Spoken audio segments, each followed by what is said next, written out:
Hey, what's going on, guys? Welcome back to Brassmonke X.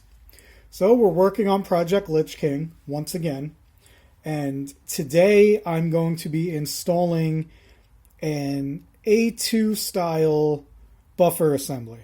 Okay, now if your project has a adjustable stock, whether it be 6 position or 4 position, the buffer assembly installation is going to be a little bit different than the way we're going to be doing it here today. As again, like I said, we're going to be using an A2 style fixed stock, so the process is a little different. When you're doing a 6 position stock, you're going to have to install your takedown pin during the buffer assembly install process. You're also going to have a couple extra parts. There's going to be a plate that goes on the back of the receiver, and there's also going to be a castle nut. When doing the A2 style, you don't have to worry about that plate or the castle nut, and you can install your takedown pin afterwards. That's a separate process. So, before we get into it, guys, let me just roll in my disclaimer again.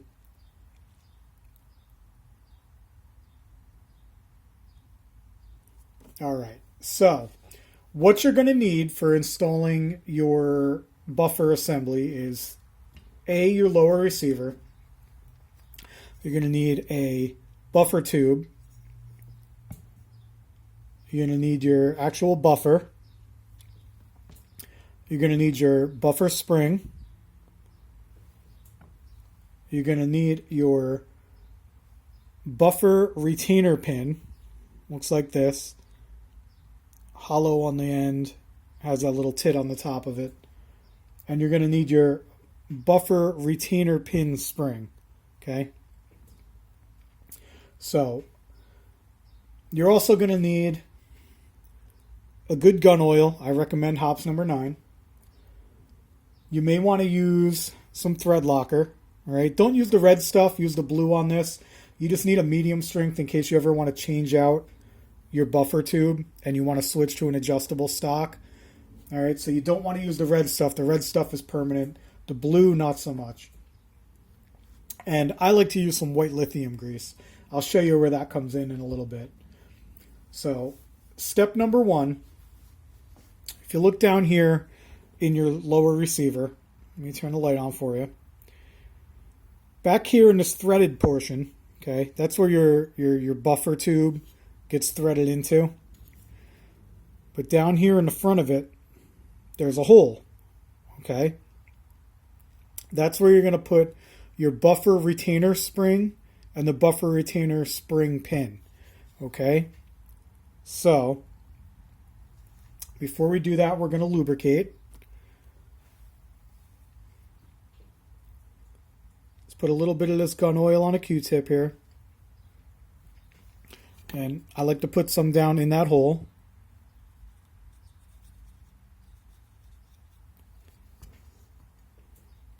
I put a little bit on the spring itself.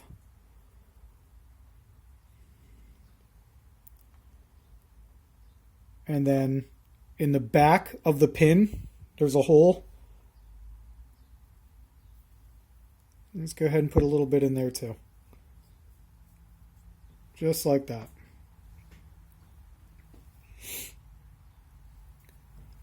Now, you're just going to take your spring. You're going to pop that spring right into the hole there. Then you're going to take your pin and you're going to place that on top of the spring. Just like that. And when it's in there properly, that little nub should be sticking up. Okay? This should be able to freely move up and down. Okay? Now, next step is to install the buffer tube itself. Now, me personally, you don't have to do this. You could skip this step if you'd like, but I'm going to use a little bit of thread locker. So I don't want this to ever back off for any reason. Under recoil, it could end up backing off. So I like to put a little thread locker on there.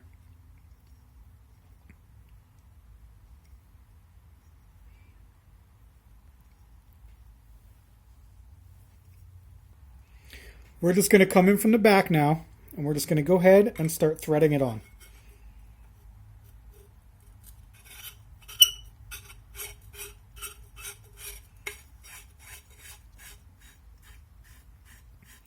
Now, as we start getting closer to the front, let me turn the light on for you.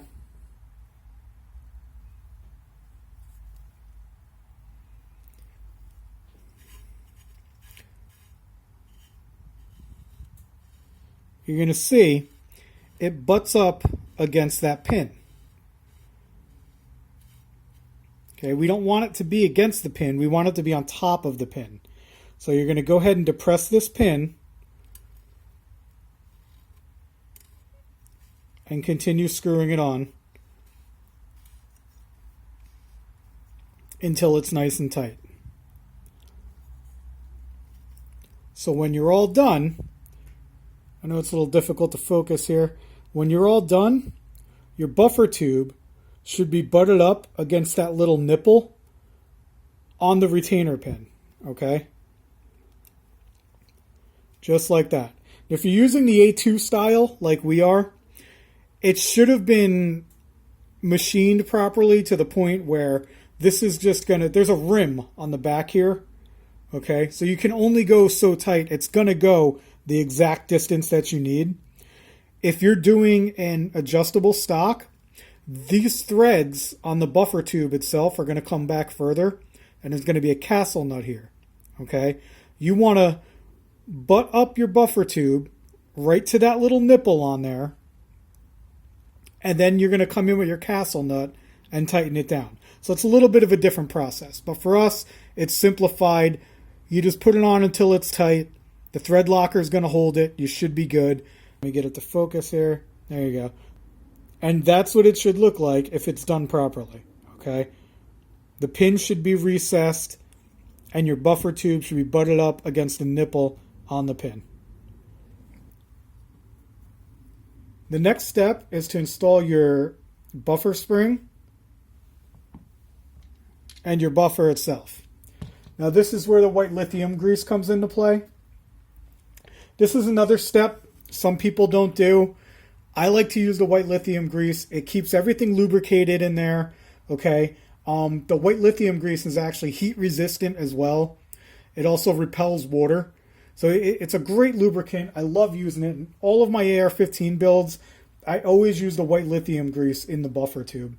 So what we're going to do is we just open up our white lithium grease. Okay, we can, to make it easy, get yourself a paper towel. Okay, you're just going to squirt some of this right here on the paper towel.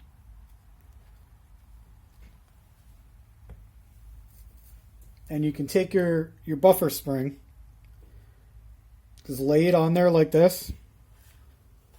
Close your paper towel around it, and then just work it through.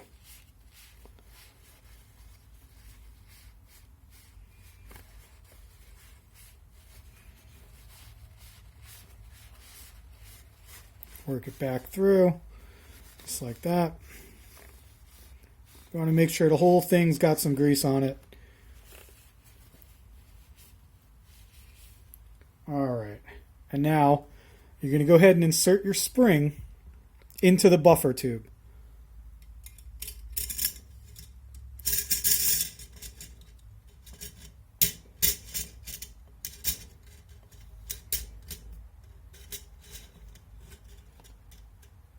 Just like that. Now the retainer can hold it for a second.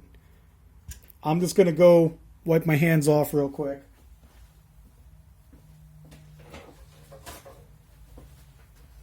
Get yourself a fresh paper towel, clean your hands off. Alright. And now what I also like to do is, on the buffer itself, I'll put a little lithium grease right here on the buffer. Okay. For this you can just use a Q-tip if you want. You don't have to get as messy. Let's get a nice glob of it on there. And then just go ahead and just rub that on.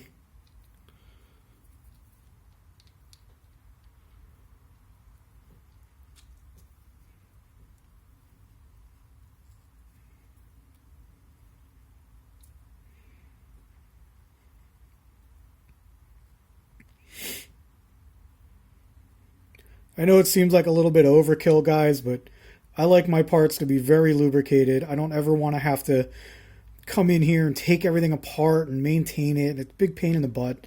So just go ahead, lubricate it once, nice and good. You'll never have to go in here again and take care of it. All right, so now we have our buffer nice and lubricated. We're going to insert that into the buffer tube, okay? And it's going to go right here in the spring, like so. You put it right in the middle of the spring, and just go ahead and start making its way back, okay? Now, when you get to this point, there's this little lip here on the buffer. What you're going to do is you want to get it up and over that retainer. Okay, you may have to push that down. There we go. And the retainer holds in your buffer. And that's all there is to it, guys. It's lubricated, it's in there, the spring's in there with it, you're good to go. Your retainer's doing its job and holding everything in place. And that right there is how you install an A2 style buffer assembly on an AR-15. So thanks for watching, guys. I really appreciate it, and we'll catch you next time.